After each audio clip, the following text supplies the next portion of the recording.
Shinha Lee from the 20 Granum Lee's Lab. Title of the talk is Reep5 is essential for formation, maintenance, and function of the endoplasmic reticulum in cardiac muscle.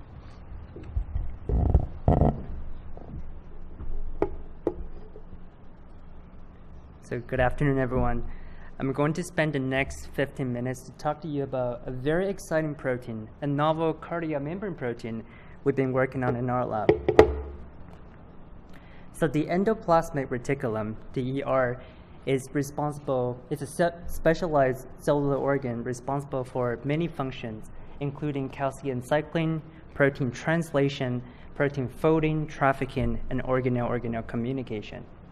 And in striated muscle cells, including cardiac muscle cell, the ER is adapted to handle a large amount of calcium, and this specialized ER structure is called the sarcoplasmic reticulum. And there is compelling evidence to show that proper ER function plays fundamental roles in the development and the progression of cardiovascular diseases, especially heart failure and cardiomyopathies. And specifically, ER morphology and integrity is essential for many of the cellular responses I've mentioned before, including cell survival. And protein families with reticulum homology domains, so the RHD domains, are responsible for stabilizing and shaping the structure of the ER. And despite the breakthrough discovery of the RHD protein YOP1 in yeast, structural organization of the ER in mammalian cells still remains largely unknown. But there are 6 mammalian homologs of this YOP1 that have been identified so far, and they are proteins of the receptor expression enhancing proteins, so the Reep family of proteins. And while Reep1 and 2 are associated with neurodegenerative disorders and involved in trafficking adrenergic receptors, Reep3 and 4 are required for mitotic spindle organization. And in comparison, the role of Reep5 and 6 remains unknown. And in our previous proteomics work, we used silica bead coating to enrich and isolate for conserved membrane proteins in both mouse and human cardiomyocytes.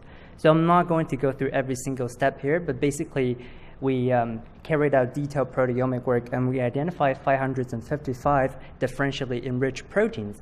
And this heat map here shows the separation of these 555 identified proteins into the indicated fraction.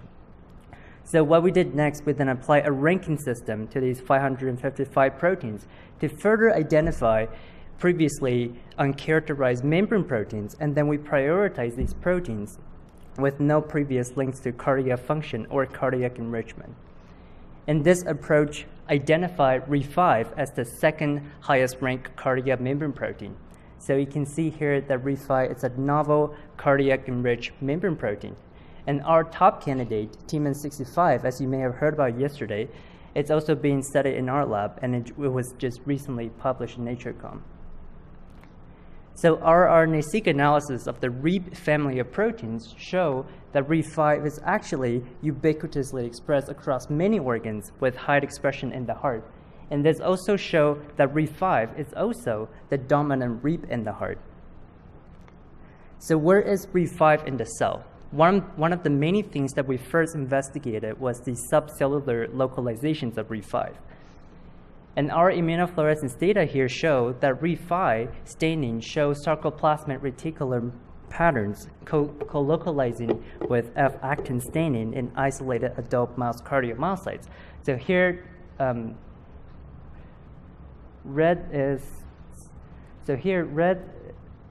red shows the F-actin staining, green is Refi, and blue shows the myosin heavy chain staining. And in the merged image, you can see that Refi co-localized with F-actin staining, which shows yellow. And the bottom panel shows a 3D reconstructed model, which shows the same thing. And if you look closely at the merged image here, you can see that these immunofluorescence data also show Refi staining on both sides of the sarcomere Z lines, which indicates Refi localization to the junctional SR. So this is a simple cartoon of the junctional membrane complex, which is the region of the ER that is closely opposed to the plasma membrane. And our immunofluorescence data suggests Refi localization to this junctional membrane complex, and perhaps together with the ryanodine receptor and the T tubules modulating the EC coupling mechanism essential for muscle contraction. So we then did immunofluorescence co-standing between Refi and junctional SR markers, including alpha-actinin and the ryanodine receptor. And the top panel here shows our 2D confocal images. And here, again, Refi is green, and red is alpha-actinin. And in the merge image, you can see the Refi actually strongly colocalized with alpha-actinin signal at the junctional SR. And the bottom channel shows our 3D reconstructive analysis using the mirrors. So basically, we took Z-stack images, and then we reconstruct a 3D model using the mirrors. And looking at our 3D model, you can see that Refi extensively colocalized with alpha-actinin.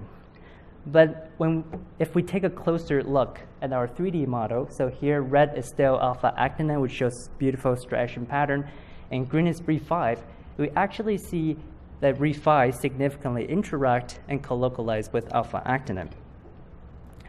So here we did the same thing. We co-stand between Refi and the ryanodine receptor channel. And in the merge image, you can see that Refi strongly colocalized with the ryanodine receptor channel. And the bottom panel again shows our 3D reconstructive model. And again, it shows that Refi extensively colocalized with the ryanodine receptor channel. But when we zoom in 500% and take a closer look, you can actually see that Refi significantly interact with the ryanodine receptor channel. So far, I've shown that Refi localizes to the junctional SR, but not exclusively to the junctional SR, and Refi is present at the interface between the sarcoplasmic reticulum and the plasma membrane. So to study the function of Refi in the heart, we wanted to know what are the consequences of Refi knockdown, both at the cellular and the physiological level.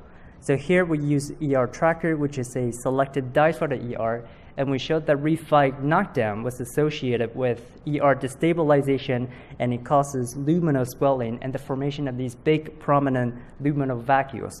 And this was really exciting because these data show that Refi contributes to ER formation and maintenance, and that Refi is a novel regulator of cardiac muscle ER morphology. And interestingly, we found that not just by knocking it down, by removing a specific portion of this protein was sufficient to provoke the development of these luminal vacuoles. So this data suggests a critical role of the C terminus in mediating the structure stabilizing role of Refi. And just to actually confirm that these vacuoles are actually originated from the ER, our confocal imaging show that these vacuoles colocalize with an M-cherry fused ER luminoprotein marker CATO. So as you can see here, that these vacuoles are completely filled with the M-cherry CATO signal, but not the mitochondrial signal. So we then performed some functional assays to investigate the consequences of Refi knockdown. And our calcium imaging data show that Refi knockdown was associated with an abnormal calcium transient phenotype. So knocking down Refi significantly reduces the frequency of the calcium transient, but it increases the amplitude. So these data suggest that Refi plays a significant role in maintaining intracellular calcium homeostasis. And as one of the consequences of Refi knockdown, knocking down Refi also significantly reduces the cell viability in neonatal cardiomyocytes. So here we performed the MTT cell viability assay, and we showed that Refi knockdown was associated with a significant decrease in cell viability. So now we have investigated the consequences of Refi knockdown. To figure out how does Refi regulate normal cardiac function, we need to know if Refi has a role in regulating ER stress responses. So we all know that sustained stresses on cardiomyocytes can initiate ER-dependent cellular pathways that ultimately result in increased calcium levels, apoptosis, and heart failure. And ER stress activates a complex signaling network known as the unfolded protein response that aims to resolve ER stress and restore normal ER function. And prolonged ER stress will lead to cell death through apoptosis. And in cardiac muscle specifically, prolonged ER stress lays the foundations for cardiomyopathy and heart failure. So here we measured the levels of intracellular reactive oxygen species, which reflects ER stress using cell-ROX reagent. And we saw that Refi knockdown significantly increased the formations of ROS. So as you can see here, the formations of these ROS across the close to the nuclear region. And for our ER stress induction control, we treated cardiomyocytes with tunicamycin to activate ER stress responses. And we saw a further increase in our Refight knockdown cells in the presence of ER stress induction. And these do suggest that Refight does have a role in regulating ER stress responses. So we then measure the expression levels of ER stress markers, both with and without ER stress induction. And you can see here that Refight knockdown upregulates the expression levels of ER stress markers and also activates the unfolded protein response. And treatment with tunicamycin significantly upregulates the expression levels of these markers. But I also want to draw your attention to the expression levels of caspase-12. And we saw that when we Refight knockdown, and only when we knock down Refi, it significantly upregulates the expression levels of caspase-12, which indicates the activation of ER-dependent cell death in cardiomyocytes. And finally, to investigate the physiological role of Refight knockdown in cardiac development, we're collaborating with Dr. Ian Scott at SickKids to see whether Refi has a developmental role in cardiac embryogenesis in the zebrafish. So here we did RNA in situ hybridization, showing myosin light chain 7 expression at both 24 and 48 hours post-fertilization. And one of the first things we noticed was the Refi knockdown zebrafish embryos developed this prominent cardiopulmonary edema. So as you can see here, there's a prominent enlargement of the atrium. And if you're not too familiar with the zebrafish, so here is the head of the zebrafish, and here is the tail of the fish, and this is the eye. So here is the cardiopulmonary sac, which is where the heart is. And as you can see here, the Refi knockdown zebrafish embryos develop this prominent cardiopulmonary edema, which indicates certain circulatory problems associated with Refi knockdown. And our immunofluorescence data standing for the ventricle, which shows red here, and the atrium, which shows green here, not only shows the enlargement of the atrium associated with Refi knockdown, there's also this improper and delayed cardiac looping process compared to the wild-type zebrafish embryos. And further characterization of these Refi knockdown zebrafish embryos also show a significant reduced heart rate compared to the wild-type zebrafish embryos. So in summary, I have shown that Refi is a novel cardiac membrane protein involved in ER morphology and maintenance. And it is also involved in the stress responses that directly contribute to heart failure. And we believe that Refi is essentially involved in regulating cardiac muscle ER morphology and mediating the stress responses that contribute to ER stress, and also and ultimately to the regulation of calcium cycling.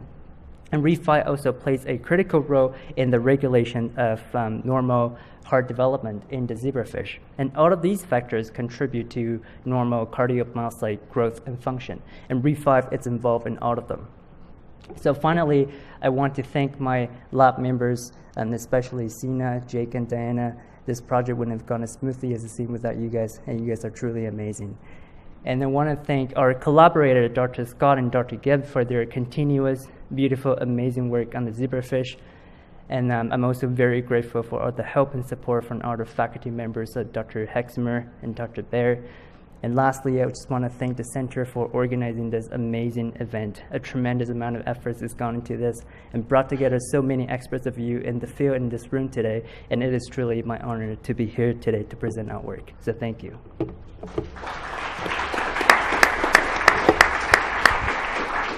Thanks, Frank. We have time for a couple of questions.